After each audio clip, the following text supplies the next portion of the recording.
විශේෂයෙන්ම මම බලාපොරොත්තු වෙනවා සාකච්ඡා කරන්න විශේෂ මාතෘකා දෙකක්. එකක් තමයි කාර්යක්ෂමතාවය. අනෙක් එක සඵලදායකත්වය.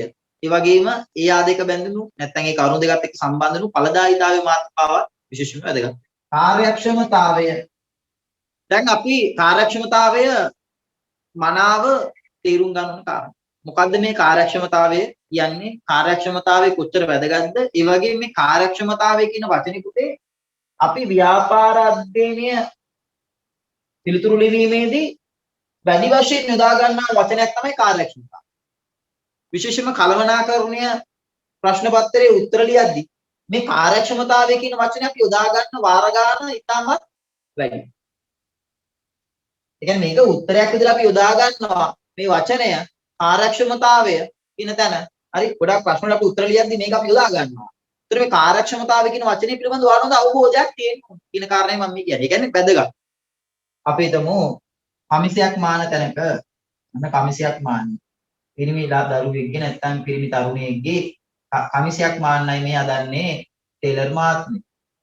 පුතේ මේ කමිසය පාර්ශ්ව දෙන්නේ ටේලර් මාතුරු දෙන්නේ සම්බන්ධ වෙනවා. එතන දෙන්නෙක් සම්බන්ධ වෙනවා. A කියලා ටේලර් මාත් එක්ක ඉන්නවා. B කියලා ටේලර් මාත් එක්ක ඉන්නවා. A සහ B අන්න මාතුරු දෙන්නෙක් ඉන්නවා. හරි.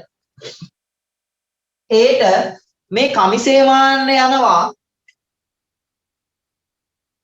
රෙදි මීටර එකමාරක්. රෙදි මීටර එකමාරක් යනවා ඒට මේ කමිසේ මාන්න. හරිද? ඒට යනවා රෙදි මීටර එකමාරක් මේ කමිසේ මාන්න. B හරි B මේ කමිසේ මාන්න රෙදි මීටරයක් පාවිච්චි කරනවා. එකම විදියේ එකම ප්‍රමාණයේ හරි එකම ප්‍රමාණය කියන්නේ අපි තුමු සයිස් එක මීඩියම් නම් මීඩියම් හරි මම පොදුවේ ප්‍රමාණයක් ගන්න මීඩියම් නම් මීඩියම් සයිස් එකක් මාන්න හරි එකම ස්ටයිල් එක එකම මෝස්තරයේ තියෙන සාක්කු ප්‍රමාණයත් එකයි ඒ සෑම දෙයක්ම කමිසේ දිගත් ගත්තම එකයි මේ සෑම දෙයක්ම එකයි. එතකොට මේ නිශ්චිත වූ ප්‍රමාණයකින් නිශ්චිත වූ දෙයක් මාන්න පුද්ගලයෝ දෙන්නේ යොදා ගන්නා සම්පත් ප්‍රමාණය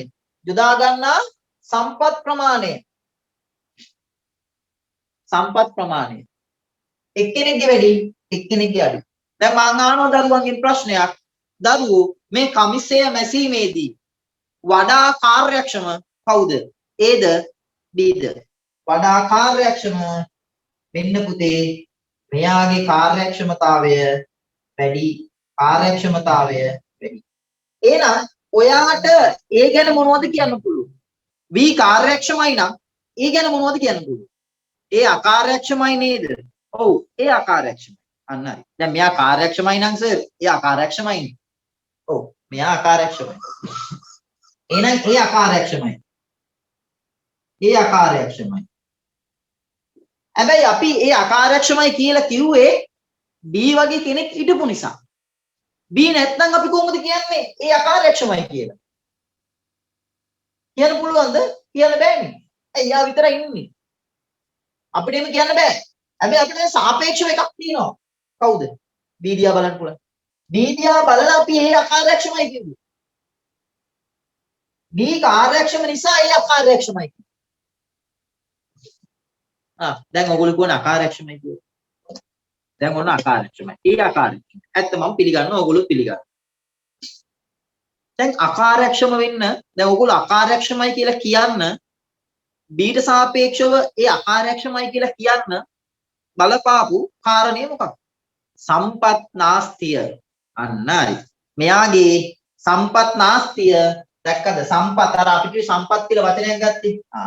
පුතේ මෙයාගේ සම්පත් නාස්තිය වැඩි. පුතේ දැන් කමිසයක් මාද්දී අපිට පුළුවන් ද ඒ අදාළ රෙදි ප්‍රමාණය දශමයක්වත් අපත යන්නේ නැතුව පාවිච්චි කරන්න. මට කියන්න බලන්න. අඳුමක් මාද්දී දෙනවා රෙදි ප්‍රමාණයක්. දශමයක්වත් අපත යන්නේ නැතුව මාන්න පුළුවන්. ඒ අපත යන ප්‍රමාණය බෑනේ. ඔයගොල්ලෝ දන්නවා මේ පොඩි පොඩි තීරු පවා කෑලි කැපිලා අයින් වෙනවා. ඒක නවත්තන්න බෑ. ඒක සාමාන්‍ය දෙයක්. ඒක සාමාන්‍ය දෙයක් නේ. ඒක නවත්තන්න බෑ. නමුත් මෙයාගේ ඒ අපතේ යාම ඊට වඩා වැඩි. එතකොට තව අපිට මෙතනදී කියන්න පුළුවන් තව කාරණයක් තමයි මෙතනදී මෙයා අකාර්යක්ෂම වෙන්න බලපාන කාරණයක් එයාගේ විශේෂීකරණ හැකියාව මොකද වෙලා තියෙන්නේ? එයාගේ විශේෂීකරණයක් තියනවද නැද්ද? ඒ කියන්නේ විශේෂීකරණයක් අපිට යම් දැනුමක් තියෙන පුළුවන්. නමුත් අපි මේ කාර්යක්ෂමතාව දැකලා ඔයගොල්ලෝ තේරෙනද විශේෂීකරණය කියන තැන කාර්යක්ෂමතාවය කියන සංකල්පයක් තියෙනවා. දැන් ඔයගොල්ලෝ තව දෙයක් ඉගෙන ගත්තා. දැන් විශේෂීකරණය කියන එක ඔයගොල්ලෝ දන්නවනේ. යම් කිසි කාර්යයක් සම්බන්ධව දීර්ඝකාලීනව ඒ නිරත වීම තුළ ඔහු ලබන විශේෂ නිපුණතාවයට අපි කියනවා විශේෂීකරණය. ඒතර දැන් ඔයගොල්ලෝ මේ නිපුණතාවය කියන කාරණේ ඇති වෙන්නේ නාස්තිය, අවම වීම.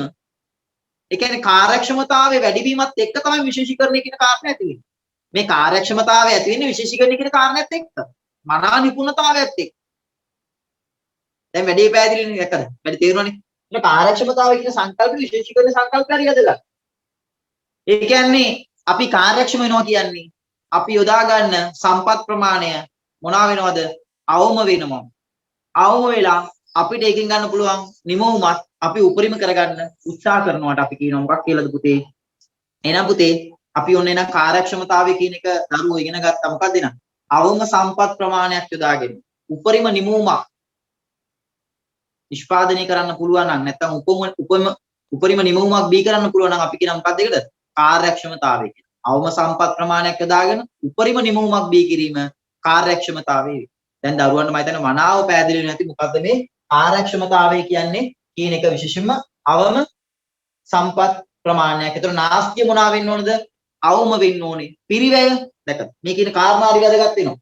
පිරිවැය ආගන්න දරුවෝ. පිරිවැය මොනවාද වෙන්න ඕනේ? පිරිවැය අවම වෙන්න ඕනේ. පිරිවැය අවම වෙන්න ඕනේ. නාස්තිය අවම වෙන්න ඕනේ. පැහැදිලිද? නාස්තිය අවම වෙන්න ඕනේ.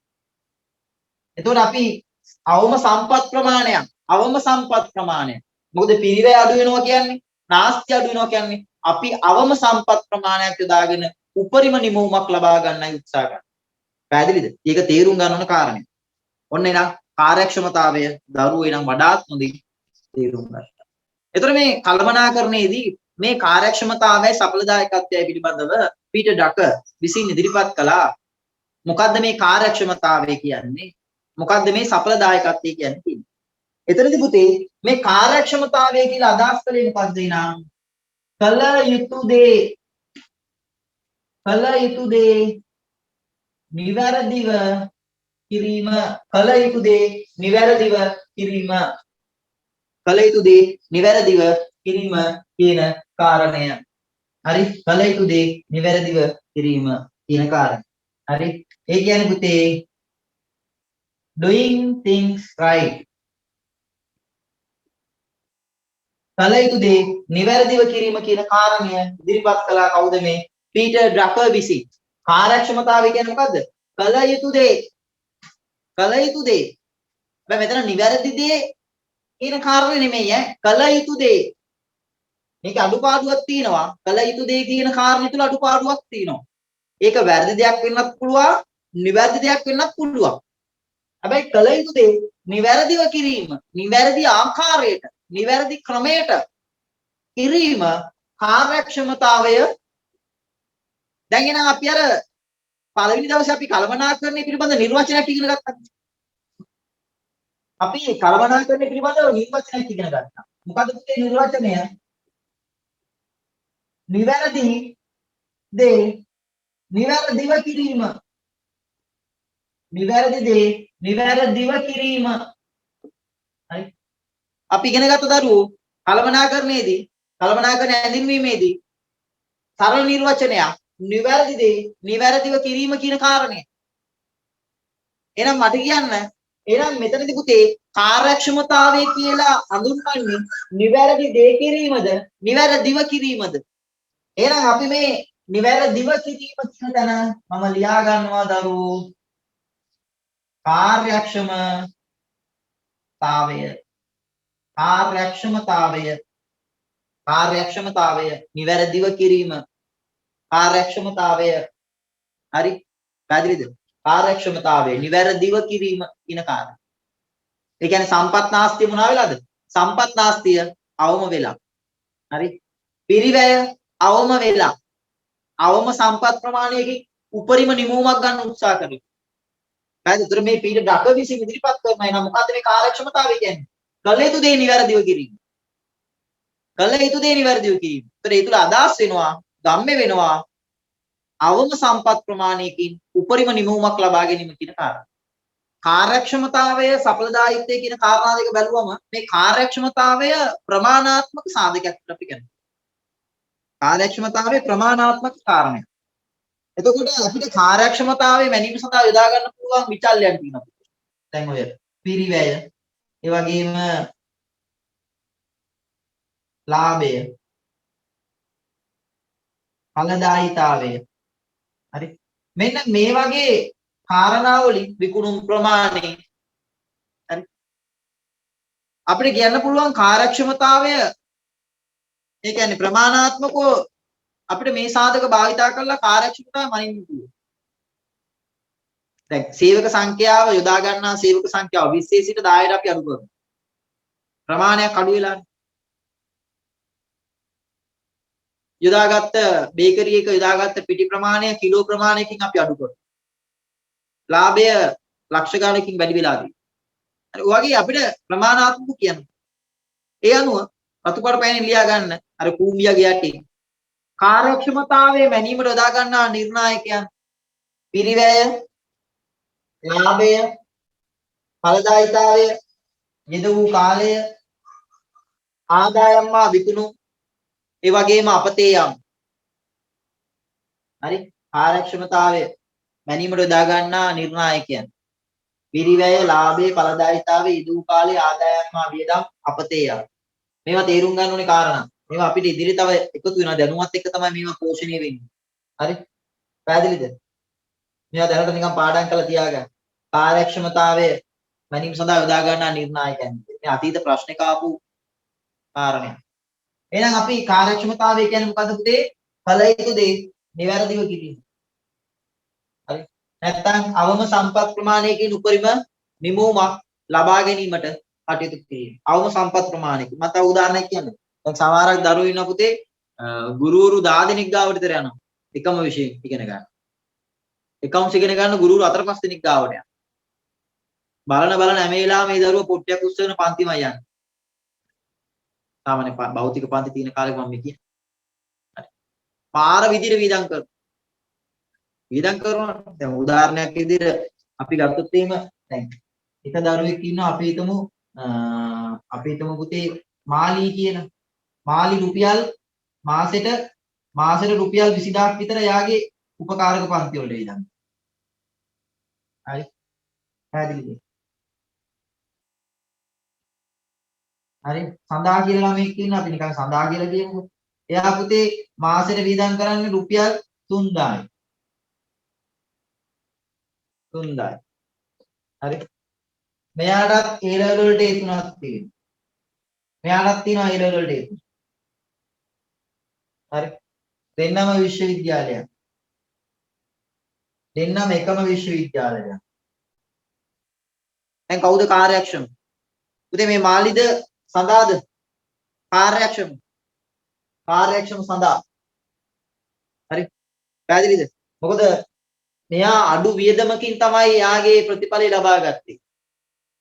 හරි. ඒතර ඕගොල්ලෝ උත්සාහ කරන්න පුතේ ගොඩක් වෙලාවට මේ අඩුම වියදමකින් කොහොමද උපරිම දෙයක් කරගන්නේ? දැන් ගොඩක් වෙලාවට දැන් විශේෂයෙන්ම මේ කියන කාරණය ඔයගලන්ගේ අම්මත් ඉන්නවා නම් අම්මවත් ලං කරගන්න මෙතන. ඒකට ප්‍රධාන හේතුව මම මේ කියන්නේ. හරි. මම මේ අම්මලාට කියන්නේ. ගෙදර තාත්තා ආදායම් උපයනවා නම් අම්මා ගෙදර නම් ඉන්නේ. ගෘහණියක් විදියට. හරි. විශේෂයෙන්ම මේක සිද්ධ වෙන්නේ රැකියාවක් කරන්න නැති අම්මලාගේ අත. හරි. මම කියන්නේ සෑම කෙනෙක්ම කියලා. එහෙම වෙන්න පුළුවන්. ඒ කියන්නේ ගොඩාක් වෙලාවට මේ තාත්තා උපයන ආදායම පිළිබඳව ඒක කොච්චර අමාරුද, ඒක කොච්චර අමාරුවෙන්ද උපයන්නේ කියන අවබෝධයක් නැති කාන්තාවෝ ඉන්නවා. හරි. එතකොට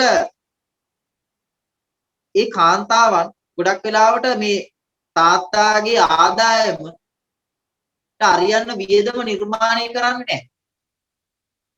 මම කියන්නේ මේ සෑම කෙනෙක්ම කියලා. මම කියන්නේ වැඩි වශයෙන් එහෙම ඉන්න පුළුවන්. එතකොට මේ අම්මලා නැත්තම් ඒ අම්මා නැත්තම් බිරිඳ ඒ ස්වාමියාගේ ආදායමකට වඩා ඉක්මවා ගිය වියදමක් තමන්ගේ ගෙදර පරිභෝජන සඳහා වියදම් කරන්න නිර්මාණය කරා නම් තමන්ගේ කුස්සිය නැත්තම් ආර්ථිකය මේ වීම තුල වෙන්නේ පුතේ අවසානයේ තමන් කුටුම්බයක් පවුලක් විදිහට බාහිර ණය ප්‍රමාණය වැඩි වෙනවා. මොකද ආදායම් ප්‍රමාණවත් වෙන්නේ නැහැ වියදම් කරන්න. ඒ නිසා අර ගෙදර ආර්ථිකය කියන කාරණය කුස්සිය කළමනාකරණය කිරීම කියන එක ඉතාමත් වැදගත් වෙනවා අපේ පවුල කළමනාකරණය කියන කාරණය. හරි. එතකොට විශේෂයෙන් මෙතන වැඩිපුර පන්ති ඉන්න ගෑනු දරුවෝ අවබෝධ කරගන්න විශේෂයෙන්ම කොහොමද මේ අපි ගෙදර කුස්සිය කළමනාකරණය කරගන්නේ? අපි උයන පියන දේ කළමනාකරණය කරගන්නේ කොහොමද? හරි. දැන් හිතන්නකෝ පොල් ගෙඩියක් අරගෙන ඉවරලා පොල් බෑයක් යන ඕන තැනට. ඔය පොල් ගෙඩියක් පාවිච්චි කරනවා නම් අකාර්යක්ෂමයි. අකාර්යක්ෂමයි පිටේ. හරි. පැහැදිලිද? හිතන්න දැන් අපි සබන් කැටයක් පාවිච්චි කරලා ඉවරලා ඒ සබන් කැටේ පාවිච්චි කරලා ඉවරලා සබන් කැටේ තියෙන දැන් අපි පාවිච්චි කරලා පස්සේ ඒකේ වතුර ටික අයින් කරලා ඒක දී වෙන්නේ නැත්නම් ඒක දී වෙලා යන්නේ නැති විදිහට අපි සබන් කැටේ තියන්නේ. එහෙම නැතුව තිබ්බොත් එහෙනම් මොකද වෙන්නේ? අවසානයේ සබන් කැටේ ඉක්මනින් දිය වෙනවා. උතේ සම්පත් නාස්තියක්. ඒ කියන්නේ අකාර්යක්ෂම. තාත්තා ඇයි හැම වෙලාවෙම කෑ ගන්නේ? මං කියන කාරණා පැහැදිලිද? තාත්තා ඇයි පුතේ හැම වෙලාවෙම කෑ ගන්නේ? ගෙදර ලයිට් එක නිවන්න කියලා ලයිට් ඔය දාලා තියෙන අමතර ලයිට්ස් නිවන්න කියලා කියන්නේ ඇයි? ඒ කාර්යක්ෂමතාවය ඇති කරගන්න. නාස්තිය අවම කරන්න. ඉතින් ඒකට ඕගොල්ලෝ උදව් කරන්න. මම මේ කියන කාරණේ පැහැදිලි වෙන්න. ඔය දරුවෝ පුතේ ගෙදර ආර්ථිකේ කාර්යක්ෂමතාව ඇති කරන්න ඕගොල්ලෝ උදව් කරන්න. ඒක ඉතාමත් වැදගත් කාරණයක්. දැන් මම කියන දේ පැහැදිලියි. හරි? ඒක නිසා දරුවන්ට ලොකු වගකීමක් තියෙනවා මේ ගෙදර ආර්ථිකේ කළමනාකරණය කරන්න. ඔයාට රුපියල් 10කින් 20කින් හරි එකතු කරලා දෙන්න පුළුවන් නම් ගෙදරට සම්පත් නාස්තිය අවම කරන්න. ඒකට උදව් කරන්න. හරි? පොතක් වුණත් පිළිවෙලට නාස්තියකින් තොරව පාවිච්චි කරන්න. පෑනක් වුණත් ඉවරණකම් පාවිච්චි කරන්න. හරි? ඒක තමයි වඩා වැදගත් වෙන්නේ. අන්න කාර්යක්ෂමතාව. ඊළඟ පුතේ මම යනවා මාතෘකාව සඵලදායීතාවය. සඵලදායකත්වය. දැන් මේක අපි පැහැදිලි කරන්නේ සඵලදායකත්වය මොකද්ද කියන එක. දැන් අර මම ගිය සතියේ කතා කරන්නේ සීනියක් ගැන. දැන් එහෙනම් අපි යනවා පුතේ මාතෘකාව මේ සඵලදායකත්වය සඵල මේ සඵල කියන එක අදහස මොකක්ද කියන්න බලන්න. මොකද්ද මේ සඵල කියන එකේ අදහස? භාෂාමය කාරණයක්. දැන් ගොඩාක් වෙලාවට ඇතරම විභාගයේදී අපිට සාර්ථක වෙන්න පුළුවන් එක තැනක් තමයි අපිට මේ භාෂාවේ හැකියාවක් තියෙනවා.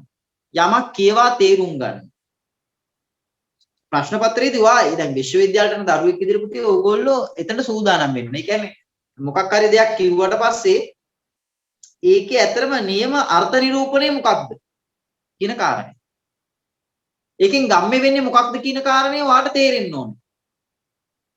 ඒක තේරුම් ගන්න පුළුවන්කමක් ඔයාට තියෙනවා. දැන් මම අහනවා සඵල වුණා. මං කියන සඵල වුණා.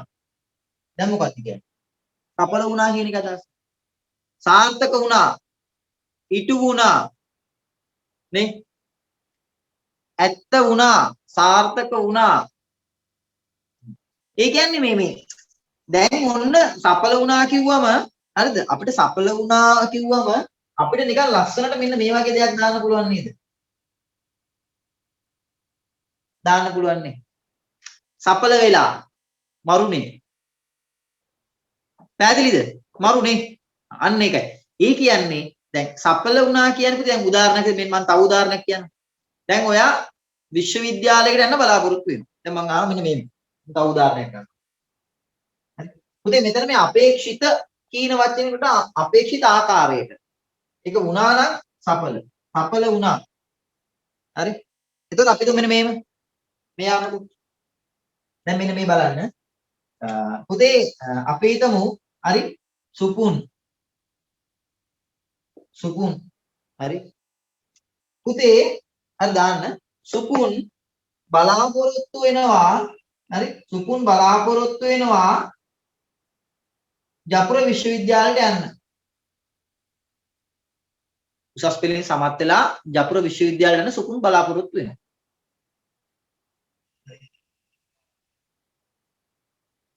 සුපුන් ජපුර විශ්වවිද්‍යාලයට ගියා.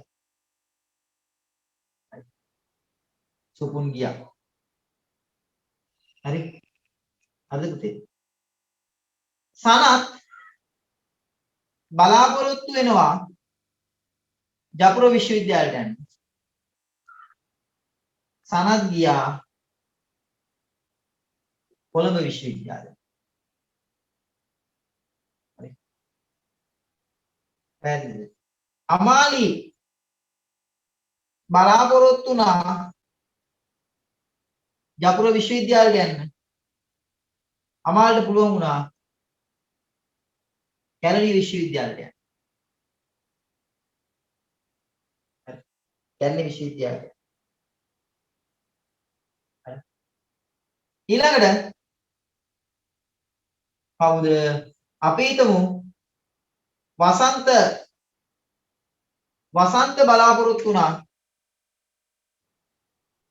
ජපුර විශ්වවිද්‍යාලයට යන්න. බැරි වුණා. ඔන්න කාරණා කීපයක් තියෙනවා. හරි. සුපුන් ජපුර බලාපොරොත්තු වුණා එයාට ඒකටම යන්න පුළුවන් වුණා. සනත් ජපුර යන්න බලාපොරොත්තු වුණා ඒකට යන්න බැරි වුණා කොළඹට ගියා. අමාලි ජපුර යන්න බලාපොරොත්තු වුණා ජපුරත් බැරි වුණා කොළඹත් බැරි වුණා කැලණියට ගියා. වසන්ත බලාපොරොත්තු වුණා හැබැයි කොහෙවත් යන්න බැරි වුණා. දැන් මං අහනවා සඵලදායීත්වයේ හරි සඵලදායීත්වයෙන් අපි රෑන්ක් කරොත් එන ශ්‍රේණිගත කරොත් එන සඵලදායීත්වයෙන් අපි તો මෙන්න මේම හරි විශ්වවිද්‍යාලයේ යෑම කියන අරමුණ මොන අරමුණක් ගන්නවා විශ්වවිද්‍යාලයට යාම සුදුසුකම් ලැබීම කියන ඒ ටාගට් එක ඉටු කරගත්ත අය කවුද? එතනදී වඩාත් සඵලදායී වුණේ කවුද? සුපුනුත් විශ්වවිද්‍යාලයට ගියා. සනතුත් ගියා. අමාලිත් ගියා. එතනදී සඵලදායී වුණේ නැත්තේ වසන්ත විතරයි. දැන් මං අහනවා ජපුර විශ්වවිද්‍යාලය කියන කාරණේට ජපුර විශ්වවිද්‍යාලය කියන කාරණේට ඒක අපේක්ෂාවක් විදිහට අදාගත්තම ඒ අපේක්ෂාව වඩාත් උදින් සාර්ථක කරගත්තේ කවුද? ඔව් සුපුන් විතරයි. සුපුන් විතරයි මේක සාර්ථක කරගත්තේ. අනිත් අයක සාර්ථක කරගත්තේ නැහැ. එතනදී සඵලදායීත්වයෙන් වැඩිම සුපුන්. හරි. දැන් එහෙනම් ඕගොල්ලන්ට මම මේ කියන අදහස තේරෙන්න ඕනේ දරුවෝ. මොකක්ද එනම් මේ කියන්නේ? මොකක්ද එන සඵලදායීත්වය කියන්නේ? අපි අපේක්ෂා කරන යමක් තියෙනවා නම් අපේ අපේක්ෂිත පරමාර්ථයන් අපි අපේක්ෂා කරන විදියක් තියෙනවා. ඒ අපේක්ෂා කරන විදියට ඒ විදියට මේක ලබා ගන්න පුළුවන් නම් අපි ඕකට කියනවා සඵලදායකත්වයේ කියලා. අපි බලාපොරොත්තු වෙන අපේ අවසාන නිමවුම අපි බලාපොරොත්තු වෙන ආකාරයෙන්ම අපිට ලැබෙනවා නම් දරුවෝ අපි කියනවා සඵලදායී කියලා. ඒ කියන්නේ අපේ අවුට්පුට් එක අපි බලාපොරොත්තු වෙන දේ අපි ලැබිලා. පැහැදිලිද? අපි බලාපොරොත්තු වෙන ආකාරයට අපි රටක් විදිහට අපි බලාපොරොත්තු වෙන අපනයන ආදායමක් තියෙනවා.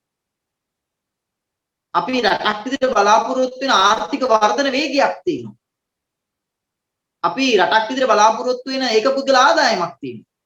අපි ව්‍යාපාරයක් විදිහට බලාපොරොත්තු වෙන ලාභයක් තියෙනවා. අපි ව්‍යාපාරයක් විදිහට බලාපොරොත්තු වෙන වෙළඳපොළ කොටසක් තියෙනවා. අපි ව්‍යාපාරයක් විදිහට බලාපොරොත්තු වෙන පැහැදිලිද? විකුණුම් ප්‍රමාණයක් අපි ව්‍යාපාරයක් විදිහට බලාපොරොත්තු වෙන සේක සුබ සාධනයක් තියෙනවා. එතකොට මේ ව්‍යාපාරයක් බලාපොරොත්තු වෙන පරමාර්ථ අරමුණු අපිට ඒ ආකාරයෙන් ඉටු කරගන්න පුළුවන් නම් අපි කියනවා දරුවෝ සඵලදායි කියලා. දැන් සඵලදායකත්වයේ කියන වචනේ අදහස දරුවන්ට මම දැන් වඩාත් හොඳින් පැහැදිලි වෙන්නේ නැහැ. එහෙනම් පුතේ දැන් එතනදී මේ පීටර් ඩකර් හරි කියනවා නිවැරදි දේ කිරීම. නිවැරදි දේ කිරීම. Doing the right things.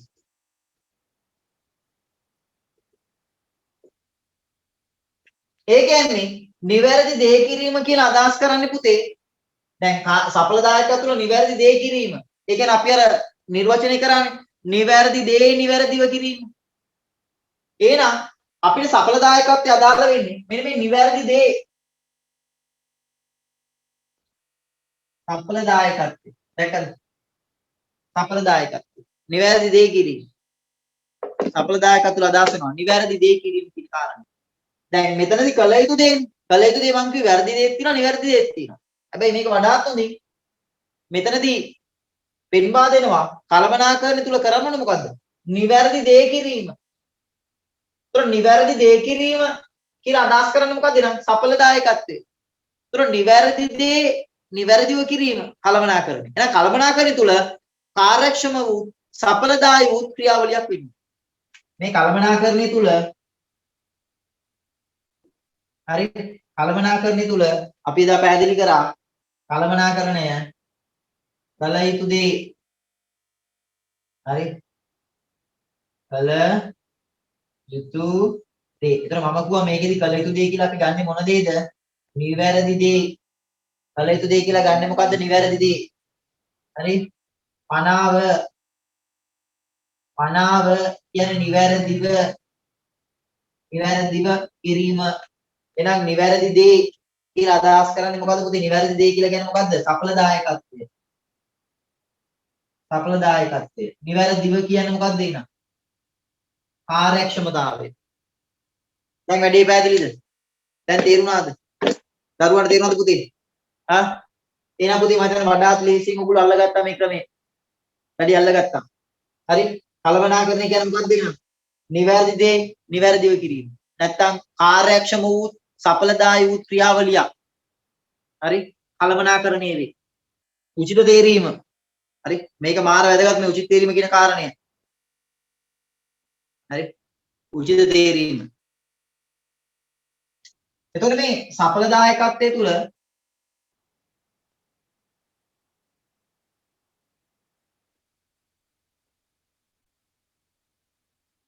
හරි සඵලදායකත්වයේ තුල මේ උචිත තේරීම පට්ට වැදගත්. මාර වැදගත්.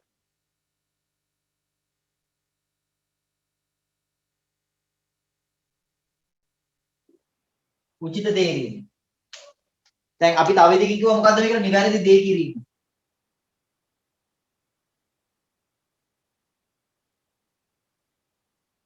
දැන් අර මම කල්ලුත් කිව්වා නිෂ්පාදනය කියා මායිම් වක්‍රවල හරි. ගමු සරල උදාහරණයක් කරමු මේක තේරෙනවා. හරි. පැහැදිලිද? පුතේ ඔන්න මේ පැත්තේ වට්ටක්කා. මේ පැත්තේ බෝංචි නිෂ්පාදනය. guys තේරෙන භාෂාවෙන් මම කියන්නේ. හරි. වට්ටක්කා සහ බෝංචි. හරි. පැහැදිලිද? කිලෝ 10යි. උපරිම නිපදෙව්වොත් මේ කිලෝ 10යි. හරි. හරි. අවස්ථාවක් ගන්න. කිලෝ 500යි. කිලෝ 800යි. හරි.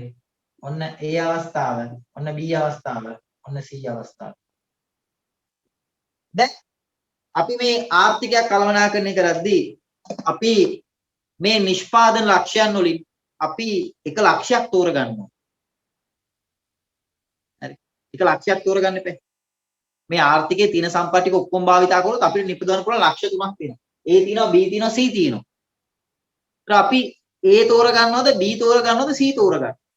දැන් මායිම වක්‍රය මත අපි නිෂ්පාදනයක් කරනවා කියන එක අදහස මොකක්ද? කාර්යක්ෂමතාවය නැද්ද? දැන් මේ ලක්ෂ්‍ය තුල නිෂ්පාදන කාර්යක්ෂමතාවය නැද්ද පුතේ? නිෂ්පාදන කාර්යක්ෂමතාවය නැද්ද? නිෂ්පාදන කාර්යක්ෂමතාවය නැද්ද? හවුද නැද්ද? මට කියන්න නිෂ්පාදන කාර්යක්ෂමතාවය නැද්ද? හවුද නැද්ද? ඔයගොල්ලෝ ආර්ථික විද්‍යාව ඉගෙන ගන්නවා. නිෂ්පාදන කාර්යක්ෂමතාවය තියෙනවද නැද්ද? තියෙනවා. නිෂ්පාදන කාර්යක්ෂමතාවය තියෙනවා. හරි. නිෂ්පාදන කාර්යක්ෂමතාවය තියෙනවා. හරි. දැන් මේ A නිෂ්පාදන කාර්යක්ෂමයි, C නිෂ්පාදන කාර්යක්ෂමයි, D නිෂ්පාදන කාර්යක්ෂමයි. හරි. දැන් අපි හිතමු A ලක්ෂ්‍ය අපි තෝරගත්තා කියලා. එතකොට A ලක්ෂ්‍යයෙන් කියන්නේ අවම සම්පත් ප්‍රමාණයකින් අපි උපරිම නිමවුමක් ලබාගෙන සතුටුයි. ඔබ සතුටුද දැන්? දැන් සැපද? දැන් වා A ලක්ෂ්‍ය තෝර ගන්නවා. දැන් සැපද? දැන් A ලක්ෂ්‍ය තෝර ගන්න ඕන. දැන් අපි ආර්ථිකයක් විදිහට අපි තෝර ගන්නවා A ලක්ෂ්‍ය නිෂ්පාදනය කරන්න. දැන් සැපද කියලා මං අහනවා. දැන් සැපද දරුවෝ? A ලක්ෂ්‍ය තෝර ගන්නවා. දැන් ඔයාට සැපද? මම A ලක්ෂ්‍ය තෝර ගන්නවා. ඔව්ද නැද්ද? සැපද කියලා මං අහන්නේ. A ලක්ෂ්‍ය තෝරගත්තා. සැප නෑලු. කවුද මේ කියන්නේ? සැප නෑ. තව කාටද? මම අහන අනිත් අය ප්‍රශ්න. දැන් A ලක්ෂ්‍ය තෝරගත්තම සැපද ආර්ථිකය? උඹලට සැපද කියලා නෙමෙයි බං ආන්නේ ආර්ථිකයට සැපද? සැපද? ඔව්ද නැද්ද? දැන් ඔයගොල්ලන්ගේ තර්ක ඉදිරිපත් කරන්න. නෑ නේද සර්? දැන් මගෙන් ආයි ප්‍රශ්නයක් පෙරලා අහන්න එපා. මං ආන්නේ ප්‍රශ්නේ. ඔව්ද නැද්ද? සැපද? දැන් A ලක්ෂ්‍ය කාර්යක්ෂමයිනේ. දැන් A ලක්ෂ්‍ය කාර්යක්ෂමයි. මං අහන්නේ සැපද? සැප නෑ. සැප නෑ. සැප නෑ. ඇයි සැප නැත්තේ? දැන් බැලූ හැමතැනම තියෙන්නේ වට්ටක්කා කන්න. හැබැයි අවම නාස්තියකින් ඉපදෙව්වේ. හරි සම්පත් අවම ප්‍රමාණයක් අරගෙන උපරිම විදිහට පුතින් ඉපදෙව්වා. කාර්යක්ෂමයි. අපි කාර්යක්ෂමයි. වට්ටක්කා උපරිම නිමවුමක්. ඔව් හොඳටම කරලා දිනනවා. ආර්ථික. අපි කාර්යක්ෂමයි පුතේ. හැබැයි අපි හැමෝටම කන්න වෙනවා දැන් වට්ටක්කා. කන්න වෙනවා. ඒ කියන්නේ පුතේ දැන් එතකොට දැන් මං ආනවා දැන් ජනතාව කැමතිද උකට වට්ටක්ක කන්න? ඔයගොල්ලෝ කැමතිද වට්ටක්ක කන්න? දැන් ජනතාව දැන් ආර්ථිකයේ තීරණය කරලා වට්ටක්ක නිපදවන්න. ජනතාව කැමතිද වට්ටක්ක කන්න? වට්ටක්ක කන්න කැමති? අන්න දැකලා. එතකොට ඕගොල්ලන්ගේ අපේක්ෂාවන් වල බොඳවීමක් තියෙනවා. ළඟදීම කන්න වෙනවා. ඔව් කන්න වේ. ඊළඟට දැන් ඒ කියන්නේ අපේක්ෂාවන් කියන්නේ ඔයාගේ ඉල්ලුමත් මේකට බලපානවා. ඉල්ලුම් බලපාන්නේ නැද්ද? ඉල්ලුමත් බලපානවා. දැන් බලන්න පුතේ දැන් ඉල්ලුම මේ අපේක්ෂාවන් දැන් අපේක්ෂා බංගත්වයටපත් වෙනවා. හැබැයි කාර්යක්ෂමයි. හරි? කාර්යක්ෂමයි අපේක්ෂා බංගත්වයටපත් වෙලා තියෙන්නේ. අපි සීලක්ෂේන ඉපදෙව්වත් බෝංචි. හැබැයි කිය වට්ටක් වලට ටිකක් සැපට බෝංචි ටිකක් කන්න පුළුවන් කියලා මං හිතනවා. දැන් එහෙනම් අපි ආර්ථිකයක් විදිහට උචිත තේරීම කරන්න එපා. හරි? උචිත තේරීම කරන්න. දැන් බලන්න පුතේ දැන් විශේෂයෙන්ම ඕගොල්ලන්ගේ ආර්ථික විද්‍යාව ගුරුවරයා මේ සම්පත් බෙදෑරීමේ කාර්යක්ෂමතාවය උගන්වනවා නේද? සම්පත් බෙදෑරීමේ කාර්යක්ෂමතාවය. වට්ටක්කාවල මිල, වට්ටක්කාවල ඉල්ලුම් ප්‍රමාණය. වට්ටක්කාවල මිල, වට්ටක්කාවල ඉල්ලුම් ප්‍රමාණය. සැපයුම් වක්‍රය, ඉල්ලුම් වක්‍රය. ඊට පස්සේ ওই ලක්ෂ්‍ය දිගේ උඩට යනවා නේද? උඩට ගියාම ඔයාලට තැනක් හම්බ වෙනව නේද? හරි? ඔය තැනට නේද ඔයගොල්ලන්ගේ ආර්ථික විද්‍යාව ගුරුවරයා කිව්වේ මොකක් කියලාද? සම්පත් බෙදෑරීමේ කාර්යක්ෂමතාවය. සම්පත් බෙදෑරීමේ කාර්යක්ෂමතාවය. සම්පත් බෙදාරීමේ කාර්යක්ෂමතාවය කියලා කිව්වනේ පුතේ. ඔයගලන්ගේ සර්. කිව්වද නැද්ද? සම්පත් බෙදාරීමේ කාර්යක්ෂමතාවය කියලා කිව්වද නැද්ද? එතකොට දැන් බලන්න එතකොට මේ පොයින්ට් එකට අපි කිව්වා මේ නිෂ්පාදන කාර්යක්ෂමතාවයයි සම්පත් බෙදාරීමේ කාර්යක්ෂමතාවයයි දෙකම එකතු වෙන තැනට අපි කිව්වා මොකක්ද ආර්ථික කාර්යක්ෂමතාවය. හවුද නැද්ද? ඔය දෙකම එකතු වෙන තැනට අපි මොකද කිව්වේ? ආර්ථික කාර්යක්ෂමතාවය. හවුද නැද්ද පුතේ? හවුද නැද්ද? ඔව්. හරි. මේ දෙකම කිව්වා ආර්ථික කාර්යක්ෂමතාවය. හැබැයි C ආර්ථික කාර්යක්ෂමතාවය නෙවෙයි. A ආර්ථික කාර්යක්ෂමතාවය නෙවෙයි. B ආර්ථික කාර්යක්ෂමතාවය. මොකද ජනතාව ඉල්ලන දෙයක් තියෙනවා. ඒක සපයන්න ඕන. අනිත් ඒවා කාර්යක්ෂම නෙපදෙව්වා කියලා වැඩක් වෙන්නේ නැහැ. හරි. මම පළවෙනි දවසේ හරි ලංකාවේ කිසිම ගුරුවරයෙක් කියපු නැති කාරණයක් මම කලමනාකරණය ළඟම නෑ ආර්ථික විද්‍යාව. මේ තේරුම් ගන්න කාරණයක් මේ මම කිව්වේ. උචිත තේරීම.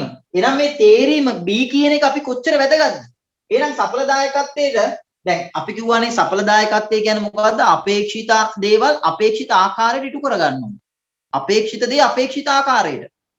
එතකොට අපේක්ෂිත දේ අපේක්ෂිත ආකාරයට ඉටු කරගන්න නම් එතනදී අපිට කරන්න ඕන උචිත තේරීම. උචිත තේරීම. හරි. ඉතින් හොඳට මත් තියාගන්න. ඔයගලගේ ජීවිතේ වැදගත් කාලවකවානුවක් මිය. එක පැත්තකින් ඔයාගේ අධ්‍යාපනයේට මානසික වෙන්න. හරි. මේ පවතින තත්ත්වයක් භයානකයි. හරි. පවතින තත්ත්වයක් භයානකයි. අපි ඒකට මුහුණ දෙන්නත් ඕනේ. හරි. පැහැදිලිද? ඒ වගේම පුතේ හොඳට මතක තියාගන්න මේ විශේෂයෙන්ම දැන් මගේ පන්තියේදී මම කතා කරන ප්‍රධාන මාතෘකාවක් තමයි මේ විශේෂයෙන් මගේ පන්ති ළමයි එක්ක මම විවාහය කියන කාරණේ කතා කරනවා. මේ විවාහය කියන කාරණේ මම කතා කරනවා පන්ති තුල ගොඩක් වෙලට මම කතා කරනවා. හරි. පුතේ ඔය විවාහය කියන කාරණේදී හරි Tamanට සිද්ධ දැන් මම කියන්නේ දැන් කසාද බඳින්න කියලා නෙමෙයි. හරි. කසාද බඳින්න වයසක් එනවා. ඒ වයස දැන් නෙවෙයිනේ. දැන් නෙවෙයි රටේ පවතින නීතියක් වයස් සීමාවක් තියෙන එතනින් යාට. එතකොට අවුරුදු 19 20 පුළුවන් නේ සර්. මම කියන්නේ නැහැ මේක යෝග්‍යයි කියලා. පුළුවන් යෝග්‍ය නෑ. පුළුවන්. හැබැයි යෝග්‍යද? යෝග්‍ය නෑ. මොකද ඔයා කසාද බඳින්න වයස තෝරගන්න ඕනේ. තේරීම. උචිත තේරීම. අපි ඇඳුමක් අඳිද්දී අපි ඇයි දෙයියනේ මේ ඇඳුම් කඩවලට ගිහිල්ලා පැය ගණන් රස්තිය ඇදුලා තෝරගන්නේ? ඇයි අපි පැය ගණන් රස්තිය ඇදුලා තෝරගන්නේ? අපිට ගැළපෙන එකක් නේ. අපි කමාර කට්ටක් කරන ඇඳුමක් තෝරගන්න. අතේ තියෙන ගානට ගැළපෙන්නත් ඕනේ. නේ? අතේ තියෙන බජට් එකට සෙට් වෙන්නත් එපා. අපි ඇඳුමක් තෝරන්නේ එහෙමනේ. මොකද අපිට සම්පත් සීමිතයිනේ. අපිට අසීමිතව සල්ලි නැහැනේ. සම්පත් සීමිතයි. ඒ නිසා අපි අපේ අතේ ගානට අපි ඇඳුමක් තෝරන්නේ. හරි? ඇඳුම් කඩ කීයකට යනවා? ඒ කඩේකට ගියාම රාක ඇඳුම් රාක්ක කීයක් වටේ අපි කැරකෙනවද? එකම රාක්කේ කී පාරක් කැරකෙනවද? එකම ඇඳුම කී පාරක් අරගෙන බලනවද මේක ගන්නද එපාද? ගන්නද එපාද? ඒක අතහැරෙනවා ආය යනවා ඊළඟ රාක්කෙට. ආය එනවා එතනටම. මේක එපාද නැද්ද? ඊට ළඟම කියලා යනවා මේක මට සෙට් වෙනවද නැද්ද? කියලා තියෙනවා. මාර ප්‍රශ්නනේ නේ. ඊට පස්සේ ඒක සෙට් වෙනවා හැබැයි මේ කලයක සෙට් වෙන්නේ ප්‍රශ්නයක්. ඩිසයින් එක හොඳයි කලයක මැච් වෙන්නේ. දැන් මේ තේරීම ඔයා තෝරන්න බලන්නේ. ඒ කියන්නේ ඔයා නොදැනුවත්ව සඵලදායී වෙන්න උත්සාහ කරනවා.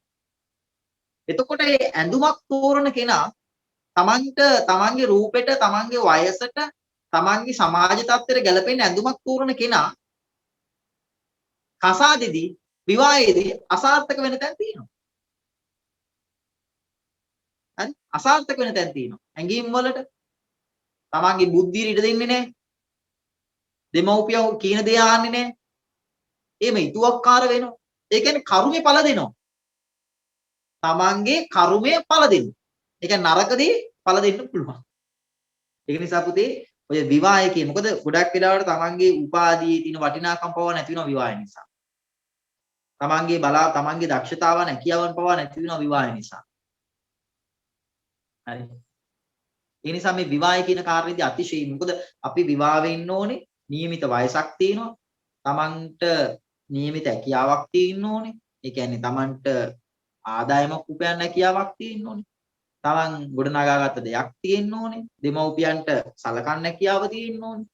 හරිද? කසාද බැඳලා කියන්නේ පුතේ වගකීම් වලින් Taman නිදහස් වෙනවා කියන එක නෙමෙයි වගකීම් එකතු වෙනවා ඔයාලා. අන්න ඒකයි. ගොඩක් අය හිතන ගොඩක් ගෑනු දරුවෝ හිතන කසාදයක් බැඳලාම හරි නිදහස්. එහෙම නෑ. වගකීම් අලුතෙන් එකතු වෙනවා. ඒ එකතු වීමත් එක්ක පුතේ අපිට ලොකු දෙයක් ලොකු වගකීම් ගොඩක් එක්කවට ජීවත් වෙන්න. ඒතකොට ඒක එතනදී මේ කලමනාකරණය කියන එක හරි වැදගත්. ඒ නිසා හොඳට තේරුම් ගන්න තමන් පුතේ කසාදයක් තමන්ට ගැළපෙන කෙනෙක් තෝරගන්න. තමන්ට ගැළපෙන කෙනෙක්. මම ওই සමහරක් ළමයින්ගේ WhatsApp වල පුතේ ස්ටේටස් බලනවා. නේ? ඒවල දානවා ඒගොල්ලන්ගේ අදහස් ඒගොල්ලෝ දානවා විවිධාකාරයි. සමහර කමදී වීලු කරලා කමෙන්ට් එකකුත් දානවා. හරි? සමහර කලකට මේ ඒගොල්ලන්ගේ අදහස් ඉතින් දානවා. ඉතින් මේ වරදක් නෑ තමන්ට අදහස් ප්‍රකාශ කරන්න පුළුවන්. හරි? එහෙම ගැටලුවක් නෑ. හරි? හැබැයි පරිස්සම් වෙන්න ඕනේ. පරිස්සම් වෙන්න ඕනේ. තමන්ට ගැළපෙන කෙනෙක් සුදුසු කෙනෙක් තෝරගන්න. හරි? ගැළපෙන කෙනෙක් සුදුසු කෙනෙක්. හැබැයි එතනදී මම ගොඩාක් ඕගලන්ට යෝජනා කරනවා. හරි? ලස්සනටත් වඩා තමන් තෝරගන්න උත්සාහ කරන්න පුතේ අදහස්. සාමේ ආකල්ප ධනාත්මක. එයා කියන්නේ හිතන පතන විදිය. හරි? සමාජයේ දකින්න විදිය. ඒක තේරුම් ගන්න. ඒක තමයි වඩා වැදගත්. එතකොට එවැනි එක්වීමක් තුළ සාර්ථක ගමනක් යන්න. හරි ඒවා ඉදිරියේදී කතා කරමු. ඔයගලන්ට මම කිව්වේ ඒකයි. විවාහය ගැන කතා කරන්න ඕන නම් මේ අපි වෙනම දවසක් දාගෙන විභාගෙන් පස්සේ කතා කරමු. හරි? ඉස්සලා විභාගෙ ලියනවා විභාගෙ පාස් වෙනවා විශ්වවිද්‍යාලයට ගිහිල්ලා හරි? පැහැදිලිනේ? පැහැදිලි. මම මේ කියන්නේ දැන් සර් එන උපුල් සර්ගේ පෞල් ජීවිතය හරි සාර්ථක ඇති. එහෙම පුතේ කාගේවත් මම දකින්නේ 100ක් සාර්ථකයි කියලා. හරිද? මොකද විශේෂයෙන්ම විවාහ ජීවිතය කියන්නේ පුතේ ගොඩක් වෙලාවට අපි කසාද බඳින්නේ තව පුද්ගලයෙක්ව, තව කෙනෙක්ව. හරි? පැහැදිලිද? එතකොට ඒ කියන්නේ ඇත්තටම අදහස් දෙකක්, ආකල්ප දෙකක් ඕවා එකතු වෙනවා එක තැනකට. ඒතර ඔය තේරීම අපි වරද්දාගත්තොත් ජීවිතේ සම්පූර්ණ වරදින්න පුළුවන්. හැබැයි ගොඩක් වෙලාවට අපි උත්සාහ කරනවා මේ නොගැලපෙන දේවල් ගලප ගන්න. හරි? ගොඩක් එහෙම සාර්ථක වෙන අයත් ඉන්නවා. නොගැලපෙන අය එහෙම ගලපගෙන අදහස් ගලපමින් ජීවිතේ ඉස්සරහට යනවා. අරන් යනවා. සාර්ථක වෙන තැන් තියෙනවා. හරි ඉතින් මේ හැමදේටම තමන්ගේ බුද්ධිය ගොඩක් වෙලාවට යොදා ගන්න වෙනවා. දැනට සුදුසු නුවණ පාවිච්චි කරන්න වෙනවා. ප්‍රශ්න එනවා පුතේ. ප්‍රශ්න නැති ජීවිතයක් නැහැ. දැන් මේ කොවිඩ් කියන්නේ ප්‍රශ්නයක්.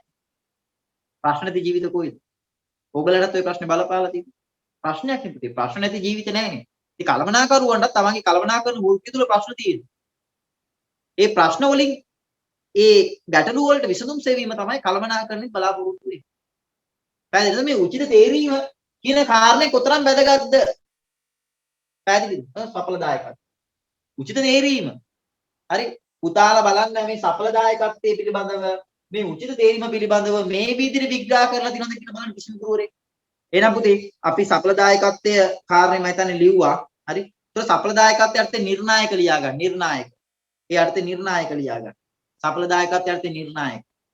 සඵලදායකත්වයට නිර්ණායකට ලියා ගන්න. එකක් තමයි පරමාර්ථ සහ අරමුණු. මේ අපේක්ෂාව මං කියවර අපේක්ෂාවන් බොඳ වුණා කියලා. ලියා නිර්ණායකයක් පරමාර්ථ සහ අරමුණු. නිර්ණායකයක්. පරමාර්ථ හා අරමුණු. පරමාර්ථ සහ අරමුණු. ඒ වගේම ඉල්ලුම ඇල්ම දක්වන පාර්ශවයන්ගේ පිළිගැනීම සම්පත් ලබා ගැනීමේ හැකියාව. සම්පත් ලබා ගැනීමේ හැකියාව. ඊළඟ පුතේ මාතෘකාවක් තියෙනවා. මේ කාර්යක්ෂමතාවයයි සඵලදායකත්වය අතර සම්බන්ධතාවයක් තියෙනවා. මේ දෙක අතර සම්බන්ධතාවය. හරි. ආන්න මෙන්න මේ. දැන් මේ කතාව පැහැදිලිද? මේ කතාව පැහැදිලි ඔයගලන්ට. හැබැයි කාර්යක්ෂමතාවයයි සඵලදායකත්වයයි කියන්නේ සංකල්ප දෙකක්. ඔයාලට මේ නිෂ්පාදනය කියා මායිම් වක්‍රයෙන් මම පෙන්නුනේ. හරි? කාර්යක්ෂමතාවය කියන්නේ අවම සම්පත් ප්‍රමාණයකින් උපරිම නිමවුමක් ලබා ගන්න එකට. එතකොට Aත් අයිති Bත් අයිති Cත් අයිති. සඵලදායකත්වය කියන්නේ මොකද්ද? අපේක්ෂිත පරමාර්ථය අපේක්ෂිත ආකාරයට ඉටු වෙන්න ඕනේ. හැබැයි નિયમિત කාලයක් තුල. කාලය කියන එක වැදගත්. එතනදී සඵලදායකත්වය තුල මේ උචිත තේරීම කරන්න.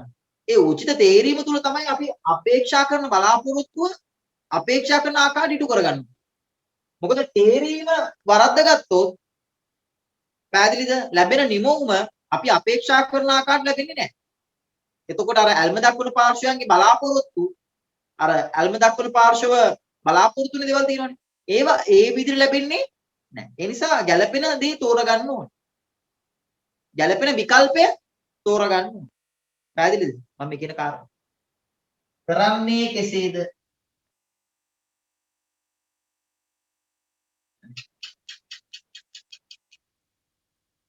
පුතේ මේ කරන විදිය නිවැරදිව කරන්නත් පුළුවන්, වැරදිව කරන්නත් පුළුවන්.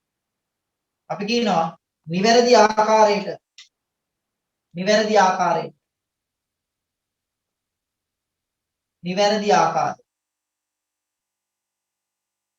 කරන විදිය වැරදි ආකාරයට කරන්නත් පුළුවන්. මේවා මම පැහැදිලි කරන්නේ නැහැ, කලින් පැහැදිලි කරා. කලේ කුමක්ද? කලේ කුමක්ද? අවස්ථා දෙකක් යටතේ. එතකොට මේ කලේ කුමක්ද කිව්වම වැරදි දේ කරන්නත් පුළුවන්. අපි නිවැරදි දාගමු නේද? නිවැරදි දේ කරන්නත් පුළුවන්. වැරදි දේ කරන්නත් පුළුවන්. නිවැරදි දේ කරන්න පුළුවන්, වැරදි දේ කරන්නත් පුළුවන්. පැහැදිලිද? එතකොට දැන් අපි මේ තිරස්සා සිරස් අතර තියෙන දේවල් ගලපලා ගත්තම හරි? ආන්න. දැන් මේ නිවැරදි ආකාරයට වැරදි ආකාරයට කිව්වම හරි? දැන් නිවැරදි ආකාරය කියන්නේ කාර්යක්ෂමද අකාර්යක්ෂමද? ඉක්මනට උත්තර දෙන්න. නිවැරදි ආකාරය කියන්නේ කාර්යක්ෂමද අකාර්යක්ෂමද? දැන් ඔයගොල්ලෝ මේක දන්නවා පාඩම් කරන දෙයක් නෑ ආයේ. පාඩම් කරවලා තියෙන්නේ. නිවැරදි ආකාරයට කියන්නේ කාර්යක්ෂමද අකාර්යක්ෂමද? කාර්යක්ෂම. එතකොට මේ කොටුව අපිට ගන්න පුළුවන් නේද කාර්යක්ෂම කියලා. මේ කොටුව මේ පැත්තට ගත්තම මෙතන කාර්යක්ෂම.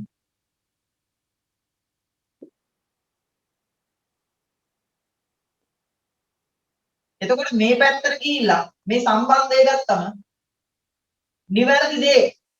නිවැරදි දේ කියන කාරණේ අදහස මොකද? නිවැරදි දේ කියන කාරණේ අදහස මොකද්ද? නිවැරදි දේ දරුවෝ නිවැරදි දේ කියන එක අදහස මොකද්ද? නිවැරදි දේ සඵලදායකත්වය. නැත්තම් සඵලදායකත්වය. දැන් මේ පැත්තෙන් මේ පැත්තට ගියාම නිවැරදි ආකාරයට කියන්නේ පුතේ කාර්යක්ෂම. නිවැරදි ආකාරයට කියන්නේ කාර්යය. වැරදි දේ කියන්නේ සඵලදායකත්වයේ තියෙනවද? සඵලදායී නොවේ.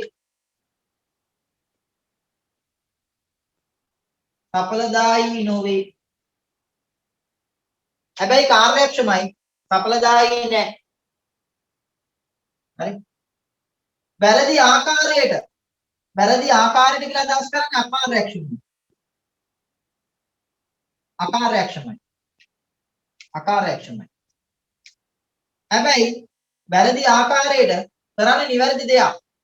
හැබැයි සඵලදායී. උචිත තේරීමක් කරලා තියෙනවා. හැබැයි වැරදි විදිහට තමයි වැඩේ වෙන්නේ. සඵලදායීකත්වය. සඵලදායී. වැරදි ආකාරයට කියන්නේ අකාර්යක්ෂමයි. වැරදි දේ ඒ කියන්නේ සඵලදායී නොවේ.